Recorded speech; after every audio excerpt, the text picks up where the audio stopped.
सुपौल नगर परिषद क्षेत्र के वार्ड संख्या 15 में कोसी पुनर्वासित परिवारों की एक महत्वपूर्ण बैठक आयोजित की गई। बैठक में सैकड़ों पुनर्वासित परिवारों ने भाग लिया।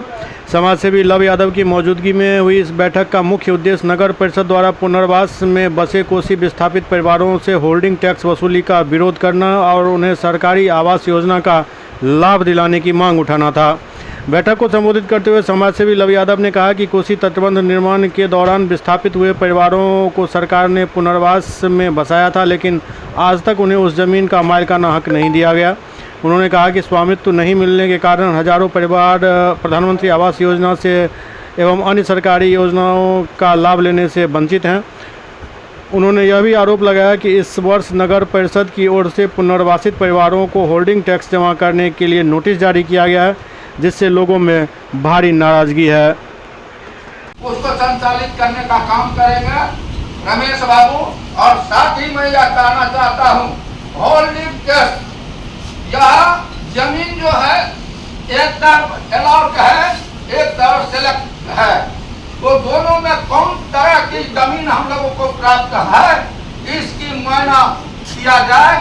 और जब सेलेक्टेड जमीन जो होता है उसमें रसीद कटता है, उसके नाम से जमाबंदी होता है, उसकी खरीद बिक्री या उसको जो भी व्यवस्था हो उसके करने का अधिकार उसको है। लेकिन हम लोगों को कैसा जमीन है, किस रूप में है, यह हम लोगों को इस पर भी विचार करने की जरूरत है और इसकी जानकारी प्राप्त करने की जरूरत है। आयोजित की गई बैठक में क्या मुख्य उद्देश्य रहा बैठक?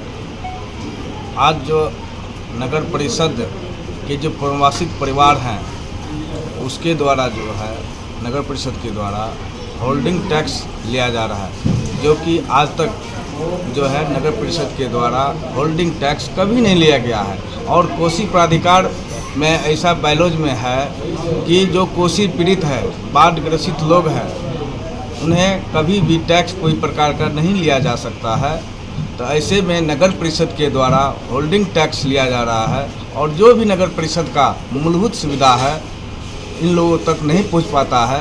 इन्हीं सारी मुद्दों को लेकर आज पुनर्वासित परिवारों के साथ एक बैठक किया गया है, जिसमें जब तक होल्डिंग टैक्स से मुक्ति नहीं दिलाते हैं तब तक हम लोग का ये आंदोलन आगे जारी रहेगा। आगे की रूपरेखा क्या है? आगे की रूपरेखा हम लोग आने वाले 3 अगस्त 2026 को एक धरना का आयोजन कर रहे हैं और उसमें यही हम लोग का मांग रहेगा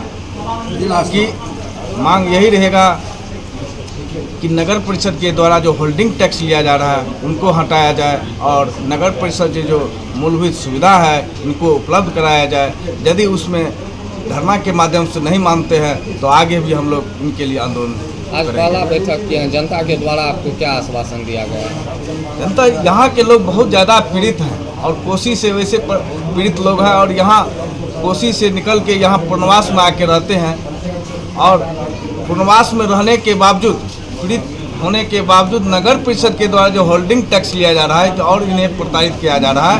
ऐसे में ये जो है कोसी पीड़ित लोग बहुत ही हम लोग के एकदम जिज्ञासा के साथ चलने के लिए तैयार है, कदम से कदम मिलकर चलने के लिए तैयार है। जो भी आंदोलन करेंगे उसमें इन सभी लोगों का साथ हम लोग के साथ हैं। आप अपना परिचय दीजिए। लव यादव, समाज सेवी, नगर परिषद सुपौल। आयोजित की गई, क्या है बैठक का मुख्य उद्देश्य? बैठक का मुद्दा यही है कि हम लोग जो पुनर्वासित हैं, बाढ़ विस्थापित परिवार, ये सारे लोग के ऊपर टैक्स ठोका गया है नगर परिषद के द्वारा, होल्डिंग टैक्स। जबकि हम लोग को बाढ़ पीड़ित परिवार जो है, पुनर्वासित परिवार है, उसको सरकार की घोषणा अनुसार बाढ़ पर अधिकार बैलोज के अनुसार, संविधान के अनुसार सारे टैक्स कर माफ है।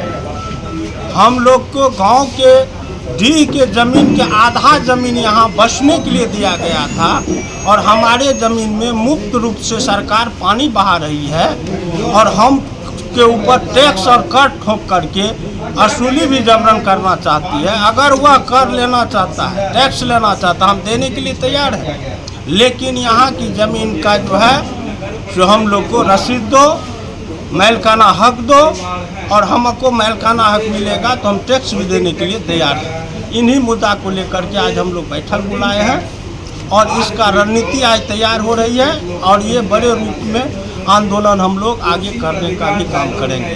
अब अपना परिचय।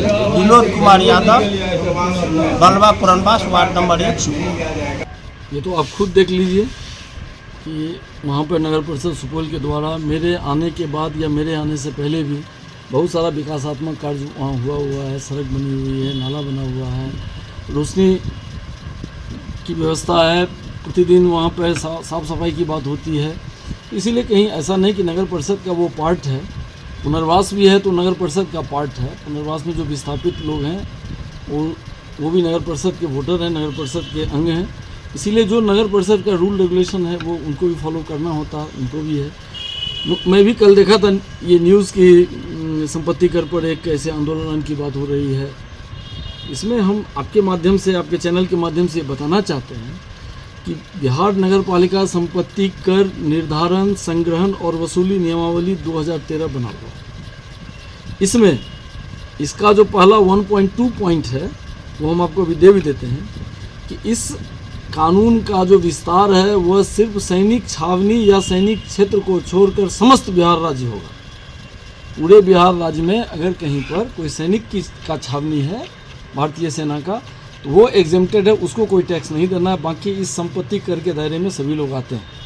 ये अलग बात है कि चूँकि वो बिहार सरकार की ज़मीन है तो जब बिहार सरकार की में डीएम के यहाँ से पैसा आता है, होल्डिंग टैक्स आता है, जिला जज देते हैं, कोसी कॉलोनी देता है, जेल से आता है, इंजीनियरिंग कॉलेज, सभी तो सरकारी संस्थान हैं, तो वो बिहार सरकार की संपत्ति है। हाँ, पीएम आवास में उनके नाम से चूँकि अपना इंडिविजुअल नहीं है, इसीलिए इस पर बातचीत हमने कई बार किया है। वह चूँकि भारत सरकार के पोर्टल से होता है इसीलिए वो अभी नहीं हो पाया। और इसमें तो लोग खुशी खुशी दिए हैं, जबरन वसूली का तो कोई बात ही नहीं। पूछिए किसी के यहाँ कोई पुलिस जाके वसूली है, बस लोग आके स्वयं जमा किए हैं। इसको कुछ लोग राजनीतिक मुद्दा बनाना चाहते हैं। तो अब बाकी जनता है, उनको निर्णय करना होता, वो सब बात समझते हैं। एकदम राजनीतिक स्टंट है कि आपके कहने से कोई जबरन की बात तो है नहीं। बताइए एक बार भी कहीं अगर आपको कोई लगा हो कि कहीं कोई जबरन वसूली किया हो। उन लोगों का ये भी कहना है कि हम लोग पुनर्वास की ज़मीन में रह रहे हैं, हम लोगों का पूरे हम लोगों के नाम पे ये ज़मीन कर दिया जाए, हम लोग टैक्स देने के लिए तैयार हैं। अभी तो आपको बताए कि जिला परिषद को टैक्स देना होता है, डीएम साहब के ऑफिस को टैक्स देना, जिला समाहरणालय को टैक्स देना होता है, ब्लॉक टैक्स देता है, इंजीनियरिंग कॉलेज, सभी तो बिहार सरकार की ज़मीन है। आप बिहार सरकार आपको पुनर्वासित कर दिए, किसी का मालिकाना हक देना नहीं देना ये नगर परिषद का काम नहीं है। अगर इसी नियमावली के आप 18वां नंबर का कॉलम पढ़ लीजिए, हम इसको हाईलाइट भी कर दिए कि इस नियमावली के तहत सभी अनुमोदित या अनाधिकृत इमारतों और ढांचों का भी संपत्ति कर मूल्यांकन और संग्रहण किया जाएगा। यद्यपि स्थानीय नगर निकाय द्वारा ऐसे इमारतों और ढांचों पर संग्रहित संपत्ति कर इन इमारतों और ढांचों को कोई कानूनी हैसियत प्रदान नहीं करता है। हमको किसी को कानूनी हैसियत नहीं देना है कि ये मकान आपका है या नहीं है। आप अगर उपयोग कर रहे हैं, चाहे सरकार का ज़मीन हो, गैर सरकारी ज़मीन हो, तो नगर परिषद में और नगर निकाय को आपको टैक्स देना होगा और ये नियम है। बाकी बहुत सारे लोग हैं नियम नहीं मानते हैं, तो उसका काम भी नगर परिषद नोटिस करेगा और जो कानूनी प्रक्रिया होती है वो चलता है। यहाँ कोई भेदभाव के साथ नहीं, कहीं ऐसा नहीं है कि किसी को टारगेट करके ऐसा किया गया है। और ऐसे भी सोचिए कि अगर नगर परिषद को होल्डिंग माने ये संपत्ति कर नहीं आएगा तो नगर परिषद चलेगा कैसे? नगर परिषद का जो अपना इंटरनल रिसोर्सेज, इसका मुख्य स्रोत तो यही है होल्डिंग। शहरात से मान लीजिए कि 1 करोड़ के आसपास आता है, बाकी जो 3-4 करोड़ 5 करोड़ इससे आता है, यही तो उसका अपना है। बाकी सरकार का ऐड है, इसी में सरकार का ऐड जो है उसमें सैलरी है, पीएफ, ग्रेच्युटी, पेंशन सब उसी में से भुगतान होना है, बिजली बिल उसी में से देना है। तो मिला जुला कर इतने विकासात्मक कार्य हो रहे हैं, यह कहना बिल्कुल अनुचित है, बिल्कुल अनुचित है। और लोग इसमें एक अफवाह फैला रहे हैं, राजनीतिक से प्रेरित ये बात है। लोगों को लगता है कि भाई ये बात करके एक न्यूसेंस क्रिएट करें, लोगों को ये समझाएं, लेकिन ऐसा नहीं। आपको हमने दे दिया, आप इसका फ़ोटो खींच लीजिए, आप देखिए कि नियम सही है कि नहीं।